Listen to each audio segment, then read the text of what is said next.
Assalamualaikum warahmatullahi wabarakatuh. Kembali lagi bersama saya Pak Irwan di mata pelajaran sosiologi ya, kelas 12 di materi perubahan sosial dalam masyarakat. Nah, ini part 2 ya.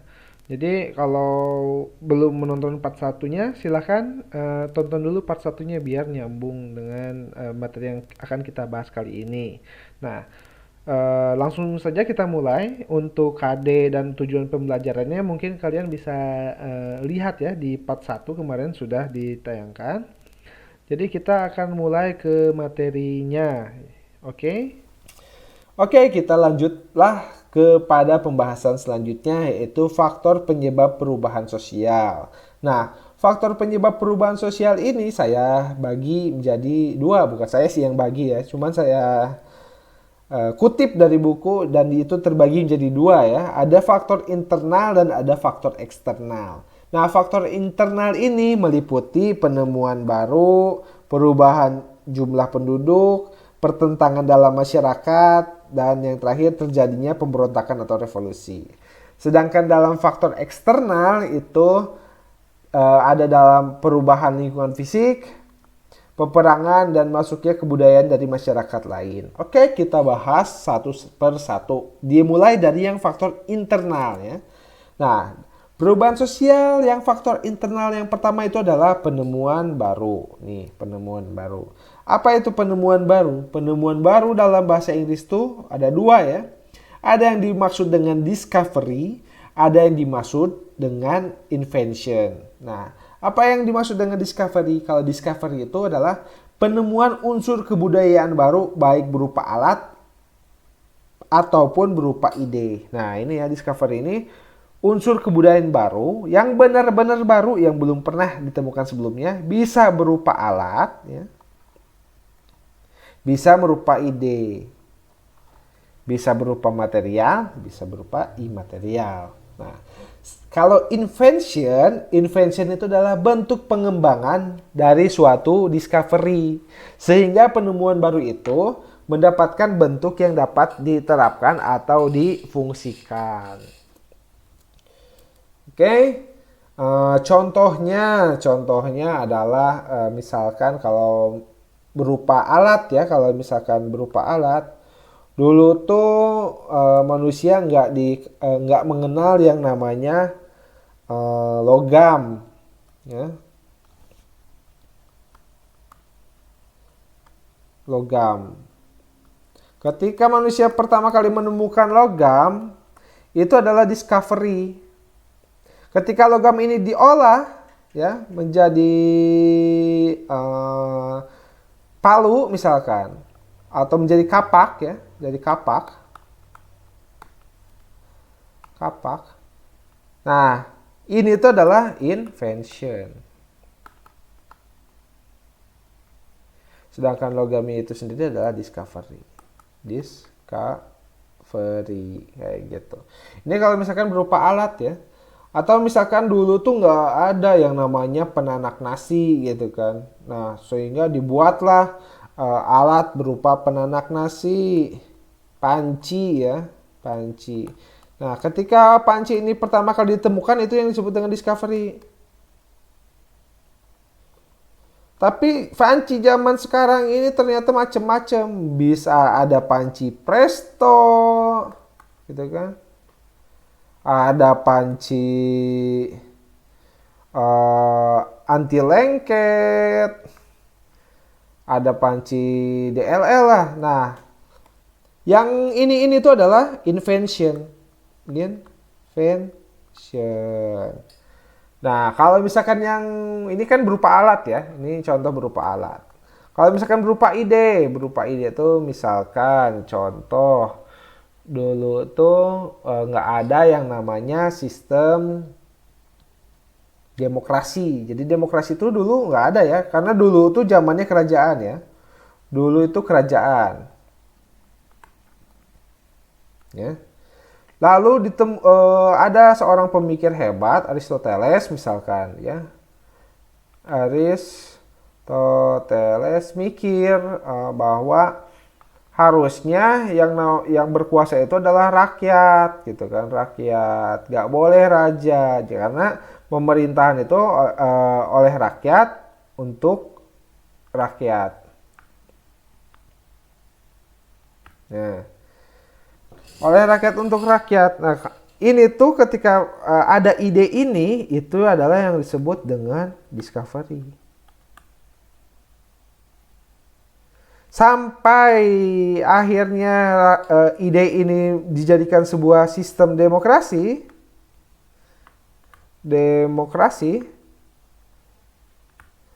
yang tentunya demokrasi zaman sekarang, kalau misalkan kalian baca di mata pelajaran PKN, banyak tipe-tipenya itu adalah invention. Nah, ini adalah kalau misalkan berupa ide gitu. Kalau berupa ide ya seperti ini. Oke, kita lanjut saja. Penemuan baru ini umumnya mengakibatkan bermacam-macam pengaruh pada masyarakat, antara lain sebagai berikut. Yang pertama, itu adalah penemuan baru akan menimbulkan pengaruh pada bidang-bidang yang lain. Misalkan kayak gini contohnya, ini adalah penemuan baru, ini bisa memengaruhi bidang ekonomi, bidang politik, bidang pendidikan, padahal cuma satu penemuan barunya. Misalkan contohnya itu handphone. Handphone ini bisa memengaruhi ke bidang ekonomi ya, untuk keperluan kerja. Juga bisa memengaruhi bidang sosial ya, untuk komunikasi dengan keluarga. Bisa juga memengaruhi untuk pendidikan, seperti kalian belajar menggunakan HP. Ya kan, untuk apalagi untuk politik juga bisa ya, menggunakan buzzer. Dan lain-lain lah pokoknya. Nah, itu adalah skema yang pertama ya. Yang kedua itu adalah penemuan baru mengakibatkan perubahan-perubahan yang menjalar dari satu lembaga kemasyarakatan ke lembaga kemasyarakatan lainnya. Misalkan seperti ini ya, contohnya ya. Penemuan baru ini ke sini, ke sini, ke sini, ke sini. Oke, lanjut. Contohnya itu adalah ditemukannya pesawat terbang, di mana pesawat terbang ini adalah untuk moda transportasi ya. Moda transportasi awalnya, tapi juga akhirnya menjalar, dipakai untuk kemiliteran, militer. Lalu dipakai juga untuk antariksa ya. Antariksa. Dan pada akhirnya adalah untuk memperdalam perbedaan. Pada akhirnya adalah untuk memperdalam perbedaan antara negara maju dan negara berkembang, karena menjadi sebuah gengsi tersendiri. Negara yang memiliki roket untuk ke luar angkasa itu pasti adalah negara maju. Jadi negara maju ya, negara maju. Jadi sebuah gengsi tersendiri akhirnya untuk memberitahu kepada dunia bahwa negara tersebut mampu untuk ke luar angkasa, seperti itu. Oke, lanjut. Penemuan baru ini mengakibatkan satu jenis perubahan. Ya, jadi penemuan-penemuan baru bisa nih, penemuan-penemuan baru ini 1 2 3 digabungkan menjadi satu perubahan yang luar biasa, segitulah contohnya. Misalkan ini ya, ada mesin tik, ada layar, ada apa ini, alat hitung. Misalkan digabungkan menjadi komputer. Atau ini deh, ada kamera ya, ada pager atau pengirim pesan, terus ada MP3 ya, digabungin sekarang jadi HP gitu kan, dan lain-lain sebagainya lah. Pokoknya kalau zaman sekarang ini banyak inovasi-inovasi yang menggabungkan teknologi gitu, berbagai macam jenis teknologi gitu. Nah, yang kedua itu tadi yang pertama, yang kedua adalah perubahan jumlah penduduk ini dapat menyebabkan perubahan sosial. Nah, namanya perubahan jumlah penduduk ini berarti bukan hanya soal bertambah, tapi juga soal berkurang ya.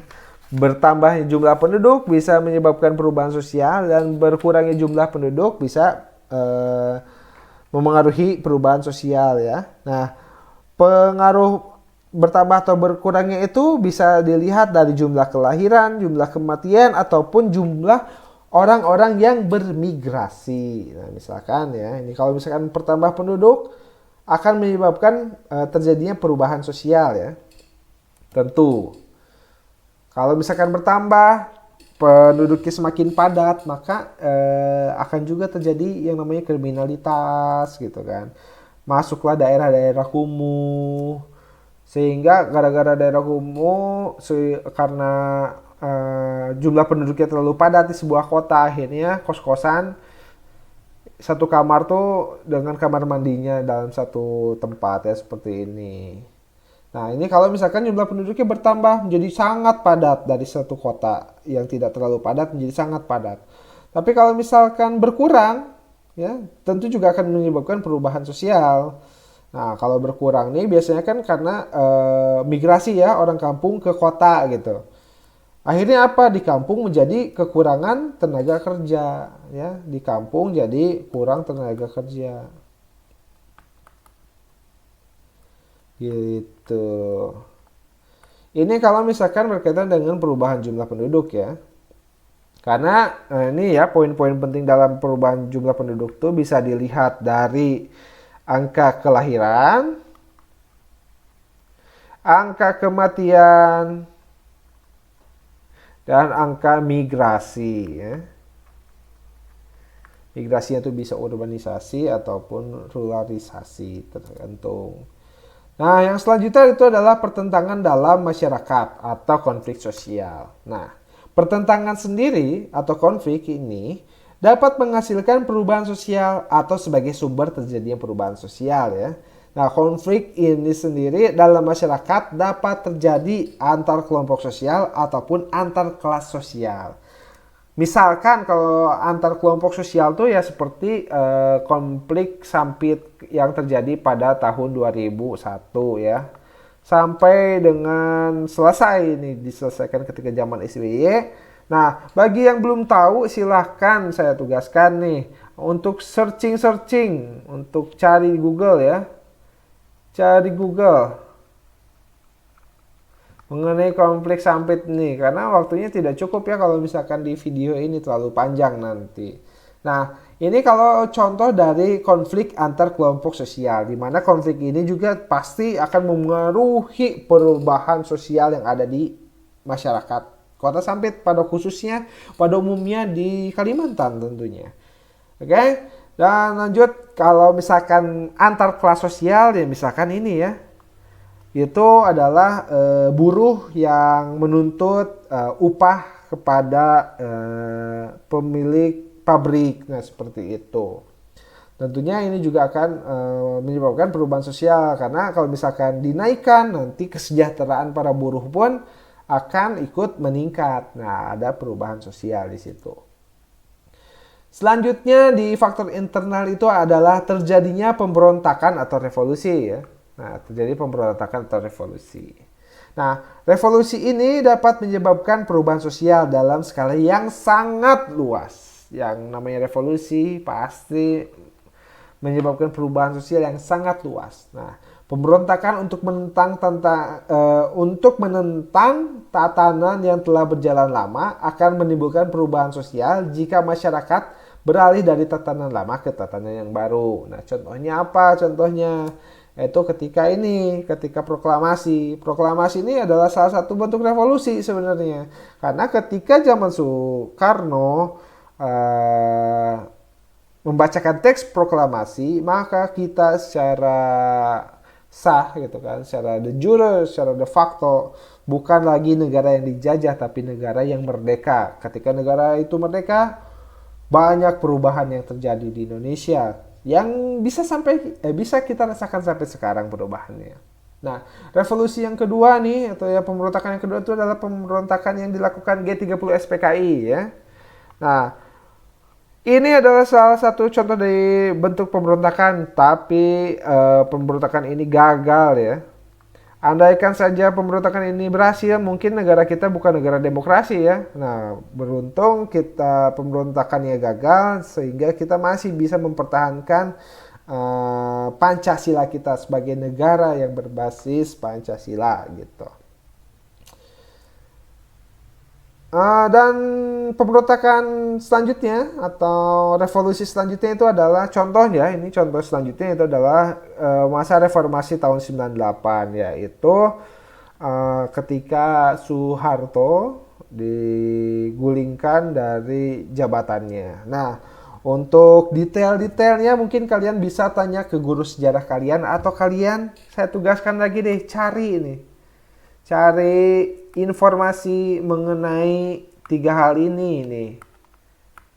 Nah, untuk kalian bisa lebih paham apa yang terjadi di ketiga pemberontakan atau ketiga revolusi ini. Nah, tadi faktor internal sudah, sekarang adalah faktor eksternal. Nah, kalau faktor eksternal ini yang pertama adalah perubahan lingkungan fisik. Nah, perubahan lingkungan fisik sendiri ternyata bisa mengakibatkan perubahan sosial. Nah, perubahan lingkungan fisik dibagi menjadi 2 ya. Bisa dari faktor buatan dan bisa juga dari faktor alami. Dalam faktor buatan itu misalkan ada aksi pembakaran hutan yang biasanya terjadi ya di Pulau Kalimantan, di Pulau Sumatera. Penebangan liar, buang sampah sembarangan dan lain sebagainya. Nah, aksi-aksi yang seperti ini nih tentunya ini bakal membuat merugi masyarakat yang sangat luas, karena ini contohnya yang saya tuliskan ini yang bentuknya negatif-negatif semua ya, walaupun ada faktor buatan yang tentunya juga malah jadi positif gitu, nggak harus negatif, misalkan pembangunan gitu, kayak gitu ya. Dan yang kedua itu adalah faktor alami. Faktor alami itu ya gempa bumi, tsunami, badai, banjir, dan lain sebagainya. Nah, banjir yang saya maksud adalah banjir yang karena faktor alam ya, bukan karena akibat dari penumpukan sampah di sistem selokan seperti itu. Nah, misalkan ini adalah yang faktor buatan ya. Ini adalah contoh yang faktor buatan. Yang dari tadinya hutan sekarang menjadi perkotaan. Nah, ini kan nggak harus negatif ya, walaupun perubahan lingkungan fisik, tapi juga bisa positif gitu. Seperti reklamasi mungkin, walaupun banyak ditentang, ya itu juga salah satulah bentuk dari faktor buatan seperti itu.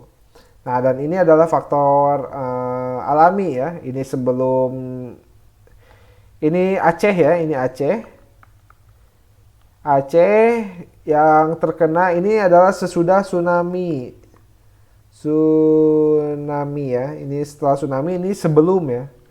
Sebelum tsunami. Tentunya bencana alam ini juga memengaruhi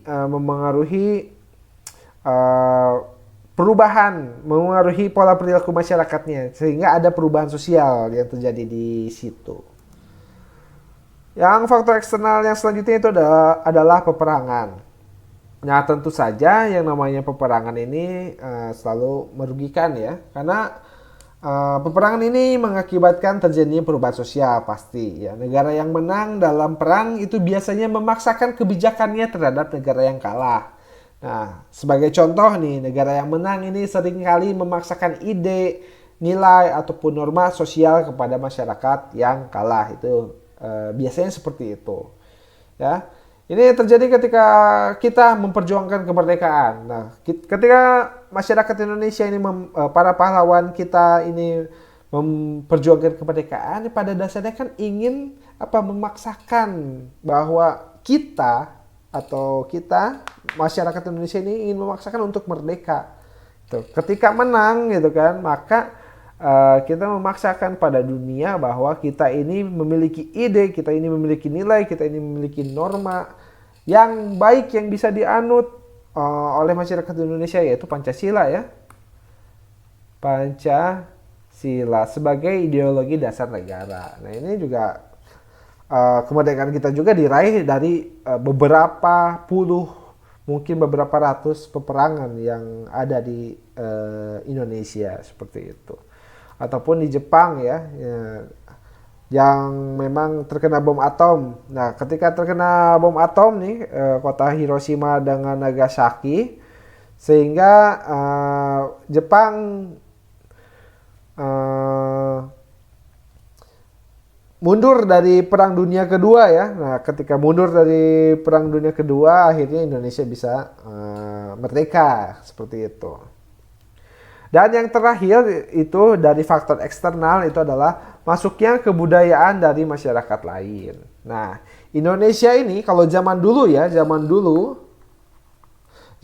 itu Indonesia itu merupakan eh, negara yang memiliki letak geografis yang sangat strategis karena berada di jalur perdagangan antar negara. Nah, bisa dilihat ya. Jalur perdagangan utama nih, jalur perdagangan utama nih.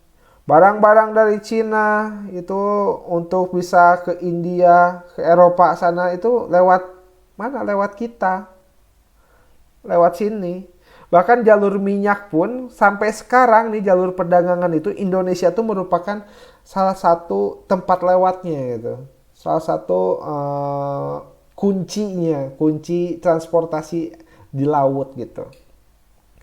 Nah, oleh sebab itu pasti negara banyak banyak orang-orang yang di luar Indonesia ini berinteraksi.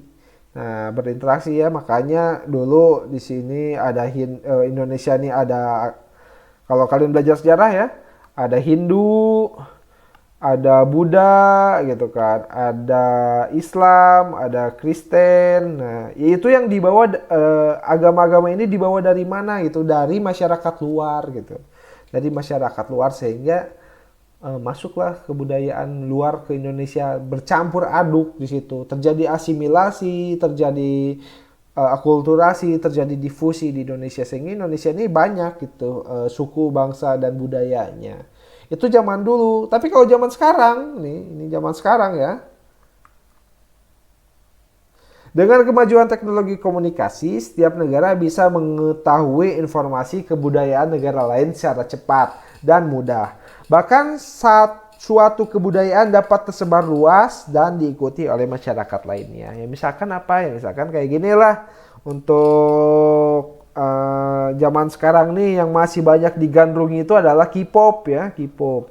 Kebetulan ini fotonya BTS gitu kan. Mungkin dari yang nonton nih ada yang nggak suka BTS ya, tapi lebih suka NCT atau lebih suka EXO dan lain sebagainya.